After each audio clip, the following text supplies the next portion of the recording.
Tudo bem? Continuando a nossa série de aulas aí, hoje a gente vai falar sobre a aula 6, ainda falando sobre história do Brasil, a crise do sistema colonial e as rebeliões. Na aula passada nós estávamos falando da questão da sociedade mineradora.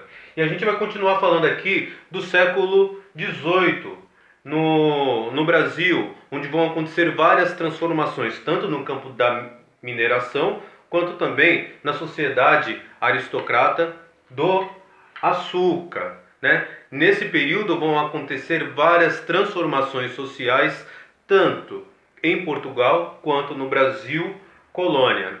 Aí a gente vê a questão da exploração territorial que vai acontecer no Brasil, a quebra de alguns tratados, como o Tratado de Madrid, a substituição dele pelo o Tratado de Tordesilhas e a substituição dele pelo Tratado de Madrid, e também a saída, né, de alguns grupos ricos que até então trabalhavam na agricultura da cana, vindo para a região das Minas Gerais, vindo para o Sudeste para trabalhar numa outra atividade econômica. A crise no antigo sistema colonial, ela vai surgir por causa das ideias iluministas, né? Muitos jovens ricos, filhos de fazendeiros, que se consideravam crioulos, uma espécie, nasci aqui na terra, então essa terra é minha, por direito.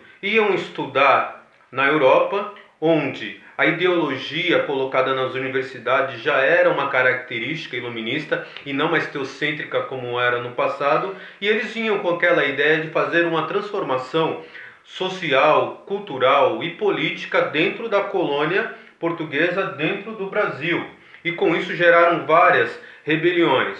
Uma delas vai acontecer lá no Nordeste brasileiro, né? Que é a revolta dos irmãos Beckman, que lutavam tanto pela emancipação do território, quanto também por melhores condições, tanto comerciais, quanto melhores condições econômica, visto que a ideia da coroa portuguesa era apenas sugá-los, né, através da cobrança de impostos, e nenhum tipo de recurso era revestido a eles. A Guerra do Emboabas, como falei para vocês, né, o nome Emboabas foi dado pelos indígenas que estavam na região das Minas Gerais, e quando um monte de forasteiro lá do norte e nordeste brasileiro chegaram nas Minas Gerais para explorar o ouro, os índios chamavam eles de emboabas, que significa aves de pés cobertos, né?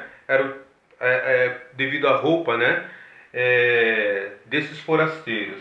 A Guerra dos Mascates, que vai acontecer também no Nordeste brasileiro, por uma questão territorial, acesso ao porto da região, a revolta da Vila Rica, enfim.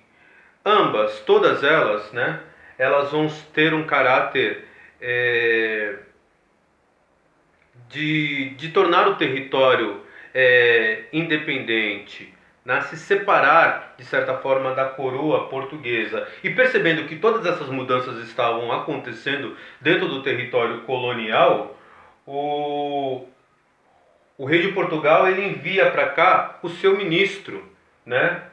Não sei se da Fazenda, Economia, alguma coisa do tipo, nem sei se esse tipo de citação existia lá, mas ele manda para cá o Marquês de Pombal, que vem como uma espécie de déspota, tá? Trazendo algumas reformas. Essas reformas, por ora, tinham caráter iluminista, mas por ora elas também tinham uma ideologia absolutista, tá? E ele começa a fazer esse monte de reforma numa espécie de governo geral, na qual ele determinava o que deveria ser feito. Ele tinha poder muito próximo, muito parecido com o do rei de Portugal, mas aqui no Brasil. E nesse período tiveram vários conflitos com tentativas de emancipação, mas todas elas reprimidas pelo governo português, tá? Pela guarda, pelo exército português.